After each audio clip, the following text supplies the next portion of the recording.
Today we're going to show you how to make your own cabinet doors. So shaker style doors, that's what we're going to make today. We did built-ins, we're doing the doors for the cabinets.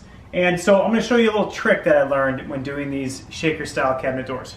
First of all, use the standard table saw. Use a standard table saw. The blade itself is 1/8 inch thick. Our wood is 3/4 inch thick. So basically what we needed to do was we needed to do this kind of double cut here for making sure that we basically took, it's got a 1/4 on each side and then a 1/4 cut out of the middle. Because we're going to take a piece of wood that we're going to later show you and as kind of the inner part of the door that we're going to have that's about a 1/4 inch thick. So to start with, what we did is we set up the saw, and one of the tricks that we had with this is that the saw, the orange piece of the guard of the saw itself, is right on line with doing a 1/4 inch cut. So if you actually do this, you of course will have to remove your kickbacks for this, so it's a little bit of a dangerous thing to do here. Okay, the first thing you gotta do is you gotta remove your kickback, you gotta remove your guards, okay? And then you have where your kickback and your guards are placed on. You basically, there's, depending on what type of table saw you have, but you need to be able to lower that down because that's gonna get in your way if you're trying to pass through your wood through your saw. So you gotta do that. The next thing you gotta do is obviously you wanna put your plate back in. The next thing you wanna do is you don't wanna cut all the way through your wood. I don't wanna have this cut go all the way through your wood. So you don't wanna have that. So you wanna be able to lower your table saw down to the appropriate height.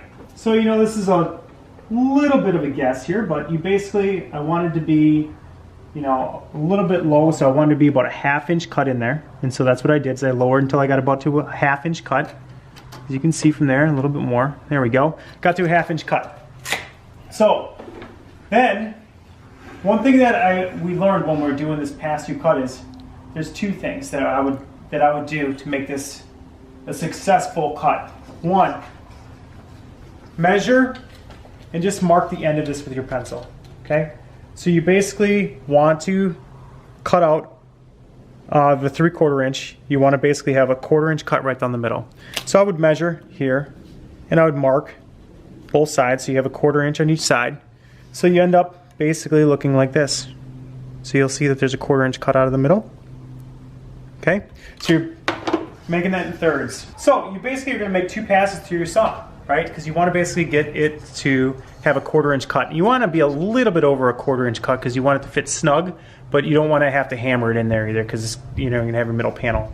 So first pass, you would go through your saw, and it's going to cut this first channel out. So that's your first pass. Then you're just going to flip it and cut the other side. When you flip it and cut the other side through, that'll go through the same way. And now you have this where you have a very paper thin piece of woodlet that's left in there.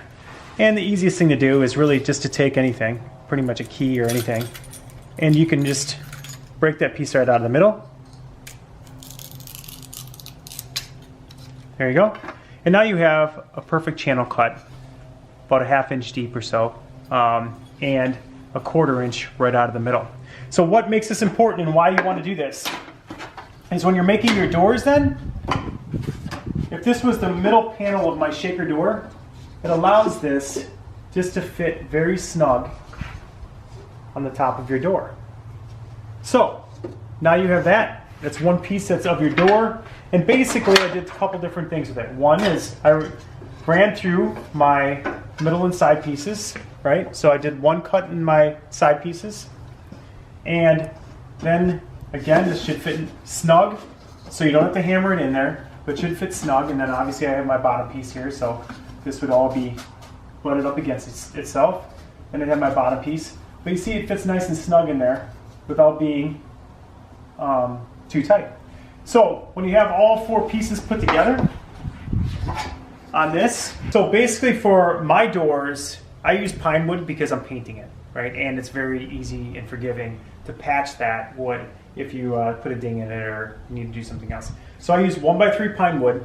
This is about almost $7 for a 6-foot piece. And for each of my doors, basically one piece would actually make one door So I'd have both sides, both bottom pieces of the door.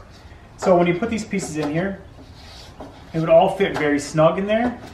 And then you'd have your other piece over there, and that would be make your full shaker door. And I'll show you why I double cut some of these pieces. So that would be what your full shaker door looks like. So this door itself, this middle piece, I got in a 2x4 section. It's basically a 1/4 inch piece of sanded pine wood. So that is about $7 for this, for a 2x4 piece of this, which you can make several doors out of.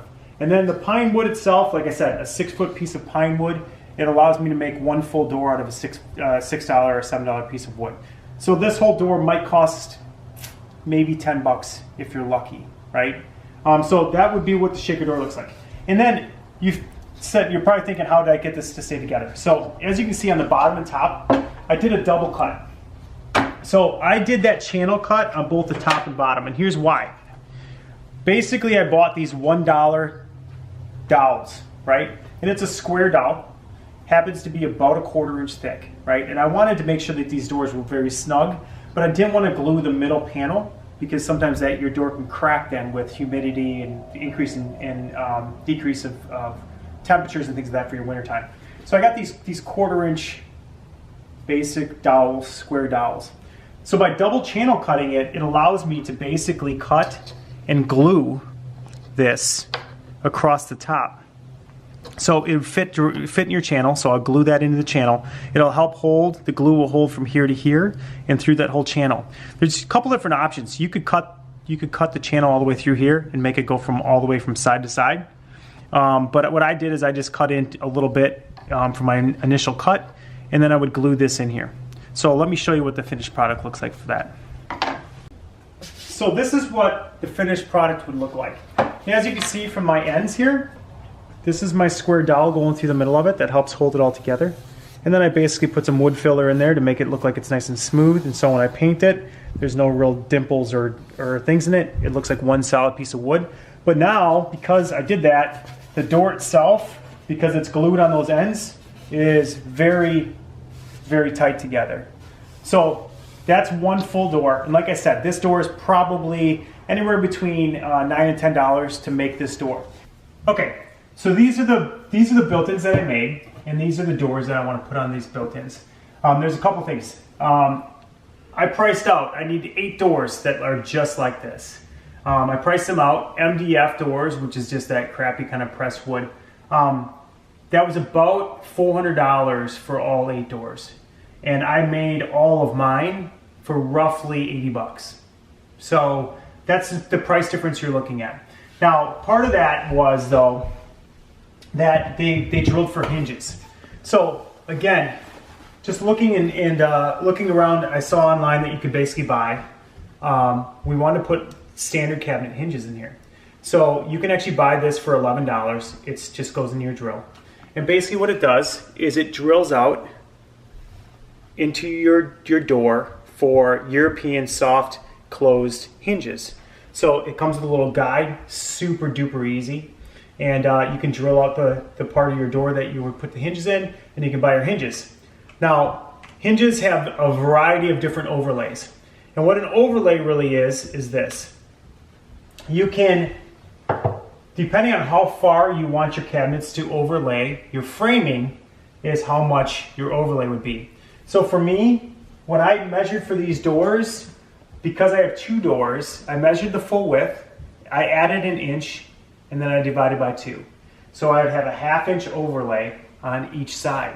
I did the same thing with top to bottom. So I added it up, and obviously I didn't divide by 2 then, right? So I measured from the opening from top to bottom, and I added an inch. So that way I have a 1/2 inch overlay on all tops and bottoms. And then once I put the hinges on and everything, you'll see this has got just a little bit of an overlay. And obviously the other side would look the exact same. And the doors will come right together. So once this is all done, I'm going to prime these. I'm going to paint these to match the same gray. Once I do that, I'm going to put the hinges on them, which again, I'm using the soft close European hinges. And because I have a 1/2 inch overlay, I'm getting 1/2 inch hinges. Buying those on Amazon, they're much, much cheaper than buying them in Home Depot, so you can get a bunch more. And that's it. So that's how you make shaker style cabinet doors on the cheap, you know, versus buying cheaper looking MDF cabinet doors. So that's it for this one. Give us a thumbs up, subscribe to our videos. We'll show you more stuff as we go along. We'll show you other things that we're building.